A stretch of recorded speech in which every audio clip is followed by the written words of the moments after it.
my name is Allison. This is the Cadet Podcast. I'm joined here with my co-host, Cadet Staff Sergeant Behner.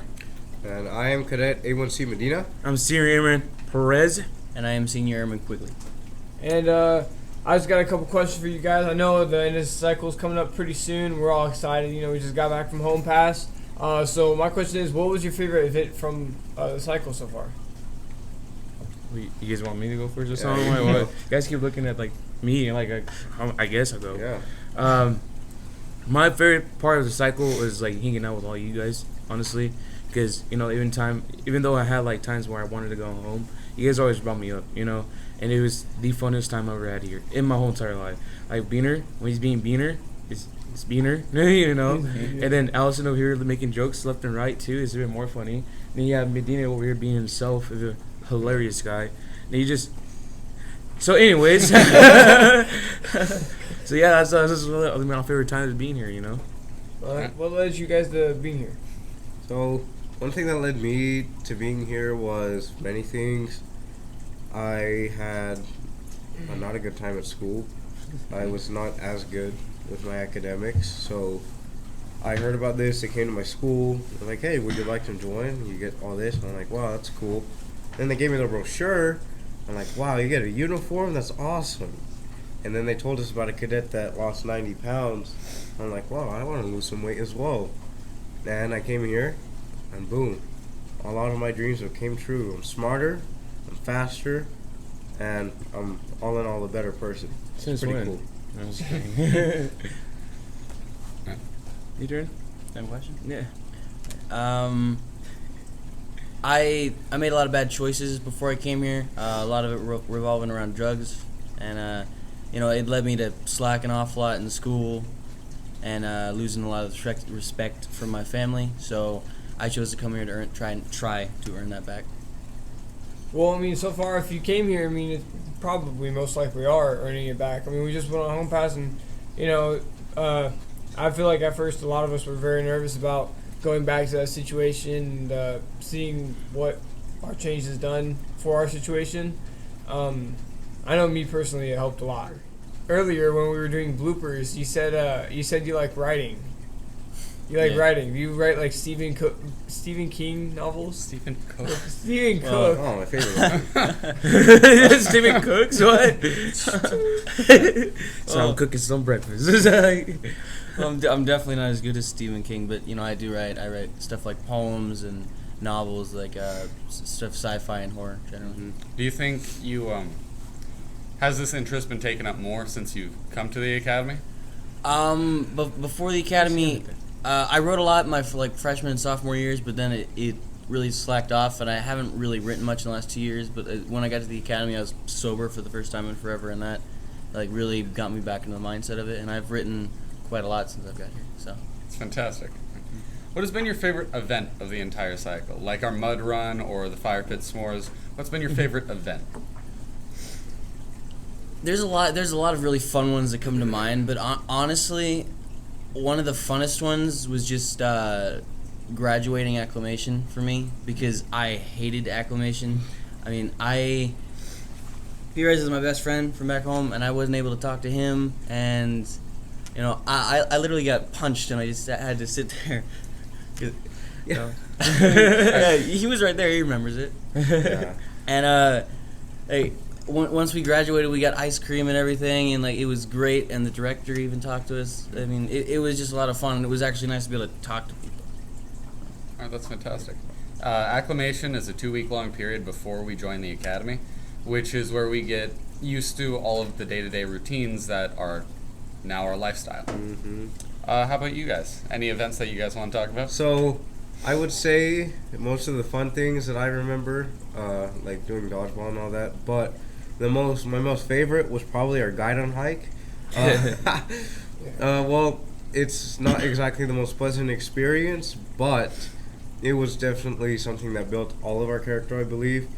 We had 80 pounds, 100 pounds in a foot locker.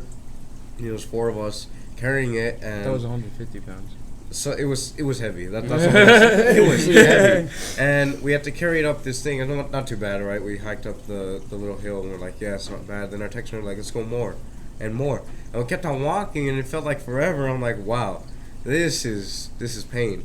And then we ended up putting the logs on the footlocker so our hands wouldn't get messed up, but that just ended up being worse because of our shoulders. And and then we reached all the way there, and everyone's all tired.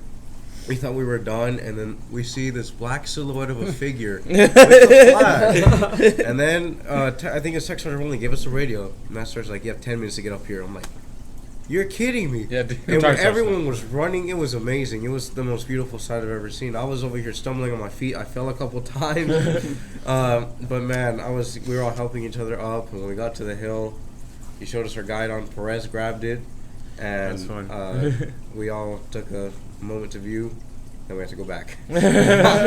Another long trip, but oh my gosh, I feel like I could do anything now.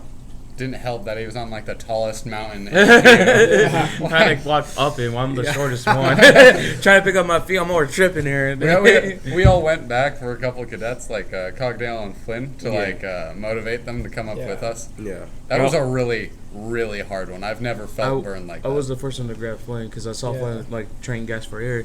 So I went and grabbed him, and he was like, "No, keep going." I'm like, "I'm not gonna go without you, bro. Like I'm gonna throw you on my shoulder, or I'm gonna drag you up there. I don't care." Yeah. So I picked him up, and we walked up there, and we got the freaking flag. And I was freaking happy, you know. Yeah, Flynn was like clawing at the dirt, like really straight slow. up. Yeah. He had like a splash potion of slowness on him or something. Yeah. Like that. It was like slow motion, like a whole movie scene. He's like, I'm like the guy that's sitting there, give me your head, and he's like, I'm trying, man. Like that's what it looked like. It felt very. It was awesome. It was like a movie scene, bro. Exactly. Yeah. What is your guys' favorite class in school? My favorite class, it has to be writing, English, because I was never really good at English or anything. I was always had bad grades, but Miss Therian always made it fun. She always had something like planned for us, and she always made the events we had in her class even more drive for me, because at school all they do is give us a packet and they expect us to get done. She actually worked with us and told us how to get everything done, and it felt amazing. Now I have like an A and B in her class now, and it's amazing. I used to have like F's in English, but now it's like I know I can do it. I can write now. It's amazing. Aren't you also giving the speech to the entire squadron during commencement? I'm going against Mary. Yeah, beat him up. No, just kidding. Just kidding. No. Yeah, we're gonna me and Murray are gonna go against each other. See who we're gonna speak at commencement. So I'm pretty excited about that too. Nervous, but yeah, the speech is pretty good. It's pretty funny. See. You like it? You guys have to wait to see it. Everybody in Larch, which is lower scoring class. Yeah, the dumb class. Every single person loved your speech. Miss Therian wouldn't stop talking about it. Really? Yeah. Yes. Yeah. Your speech was killer. It was an okay speech. It was great. All right. What is your drive for being? Everybody has some like motivation. Murray is like working out and beating a Geary. Everybody has a motivation. What is your guys's? What like helps you? My drive definitely is to. I have a lot of different stuff, but one is definitely my family, especially my grandpa. Slightly before I came to the academy, my grandma passed away, and I got a lot of regret towards that because I didn't spend a lot of time with her, and she and my grandpa were like the two people in my life that, no matter what I did, no matter what stupid stuff I did, they'd always, show me this kind of love that, I never deserved. And my grandpa, he's the same way, and I want to be able to, be the grandson that he deserves. So that's really, really nice. My drive is my siblings and my mostly my family. The reason for that is like growing up, I never really had friends. We always moved around a lot, so all I knew was really my siblings. I never really had anyone else closer than my siblings. When I started going down the wrong path, I realized I wasn't just hurting myself, I was hurting them. And the one thing I can't stop thanking to my mom enough is that she never gave up on me.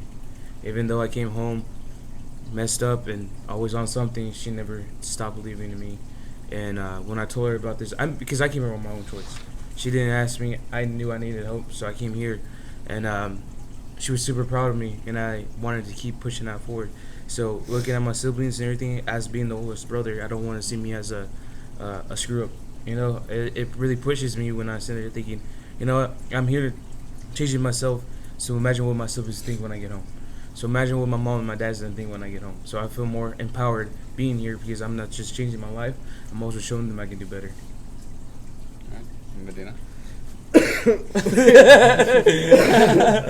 Oh, Nice to meet you dang. too. Oh, yes, good morning. Before I came here, I wasn't entirely sure what my drive was for the academy. I was just like there and didn't really know what to do, and I wasn't necessarily the best cadet. You know, I wasn't good at making my rack. I wasn't as good as PT. I was all in all lazy. Still kind of am, Yeah, but me I'm too. working on it. I swear. Yeah. Didn't you get the most improved PT Yeah. award? Yeah, Like- that's because now I just locked it up and I said, hey, you know what? Let's just do this, you know? And I think the thing that helps me for that, my drive, is just making sure everyone else has a feeling of hope. At least, you know, I may not be as important, but I just want to feel important to anybody here, as long as they feel like if they look at me and see that I'm doing great, then they can be doing great. That's my biggest drive, just Yeah. helping people out. Yeah, I don't think I've ever seen you down, like, at any point. You're Yeah. literally smiling yeah. constantly. No matter what's happening, you're always smiling. Yeah. You're always laughing, making jokes. And I make you fun know, of Behner all the time, so Yeah. that's more funny. being Wait. kind of- So, wait, what happened? Secrets. All right. Yeah, Yes. this is secret questions. Who? Okay. Oh. We have many tech sergeants. All of them are very, very different. Which one would you say is your favorite? I would say that I mean I like all the cadre for they're all different in their own way and they all bring something unique to the table. But I'd say if I had to choose a favorite, it'd be Tech Sergeant Brown, because first of all I really like his sense of humor. He's really funny. But the main thing about him that I like is he just doesn't have a tolerance at all for people's bull, and he just is very willing to just he's very blunt towards people when they really need to have or be shown that bluntness towards them, if that makes sense. Mine has to be between Tayshawn Rowland and Tayshawn Brown, because the other tech sergeants, they're amazing too. Like they're there for you. It's just Tayshawn Brown and Tayshawn Rowland been there more for me, and that's just that I have more of a relationship with them. Like we sit there and get joke around, and I won't get in trouble. Like we sit there and joke around, have like a little fun with each other, and we have a bunch of laughs, and it is fun, especially with Tayshawn Brown. He always know how to make me laugh when I'm always down. Like when I found out my little brother got locked up, he pulled me to the side and we talked, and he started cracking jokes with me and made me laugh to the point where I wanted to cry. it was that funny. And then Tayshawn Rowland also helped me with that situation too. The first night that I heard about it, I came in crying and everything, and he pulled me to the side and he asked what was wrong. I told him, and he talked to me about it. And he's an older brother too, so he understood what I was going through. So it was pretty nice knowing I had someone who can relate to what I was feeling. That's fantastic. Final thing. So everybody has people at home. We have like quite a few people that we see at home, or somebody we miss for being here. That's why we're homesick. Is there any words you want to say to the people at home? Like, well, you guys look at me. Hello. Hello. I'm alive and well. And I Not a hostage situation. I apologize. Yes. See, yeah. This place is amazing. I'm telling you for sure. Definitely not a man, behind there. Please. I'm just kidding. But one thing I would say to anybody back home that is watching, even anybody that I don't know from home that is watching, if you have anybody that is interested in coming here, or even thought about joining someplace like this, please do. Especially if they're just someone who's lazy and likes to eat potato chips and play video games all day. It's like you come back home and you're like, wow, I want to go on a mile run, and I want to go walk everywhere. I want to go tend to my family more. I want to actually be a productive member of society. which I wouldn't think in a million years I would be like that. But here I am, actually doing things rather than sitting around all day. And for once in my life, I actually got tired of playing video games. So, and I've lost a lot of weight, and I've also changed as a person. And if you want anybody else to change, the best way to do it is a half-right face. Yeah. And I would like to say that no matter what the struggle is, coming here is like a new start for you. Like, no matter how bad your past was, the Texans don't look at that past. They look forward in how to change you better. And it's an amazing being here because they all should. The teachers are wonderful too. Especially one of my favorite sticks are what's her name? Mrs. Saltarelli. Yeah, Miss Saltarelli. There you go. Doesn't ring a bell. So yeah, this is it's really wonderful being here. Yeah. I would say I definitely have to agree. The motto of this place is we give second chances. The truth is they give 3 chances, 4 chances, 5, 6, 7, 8. You make a mistake, you pay for it, and you move on here. I really like that. And at the same time, I was not in a good place before I came here at all. If I'm being honest, if I hadn't come here, I probably would have ended up ODing. But now that I'm here, I'm not depressed anymore. I'm happy with my life, more than I've ever been. And I've been sober for 5 months. We went on home pass, and I stayed sober. I'm more proud of myself than I ever have been, and that's because the academy showed me how to be. So. Home pass is a 4-day break from the academy as like a trial run for how the academy has changed us. Yeah. Don't do it. No, just kidding. Just kidding. Real quick before we wrap it up, Medina, I've had this question the entire cycle. Was that British accent actually real? Well, it wasn't. No, say it in the British accent. All right. Well, I did use a British accent before I came here, so it wasn't necessarily real. But I used it so much to the point where I thought it was real. So I ended up actually just gaining the accent, and everywhere I went, I just started talking like that. And people were asking me, like, well, I'll just say, hey, I'm from London. Yeah, I just moved here. I moved to this place called Idaho, and it's really nice and all that, I love Idaho. It's higher than 24 degrees, so it's surrounding here. So, yeah, all right, now back to my actual voice. Not real, but I had fun, and I wanted to get everyone to think I was from London, or I was British. That's pretty, that's pretty fine. It was like an alien. All right. Well, this was the Cadet Podcast. Thank you guys for watching. We'll be back with you with another 2 candidates or however many candidates we decide to have. Keep it real. See you next time. Have a good day.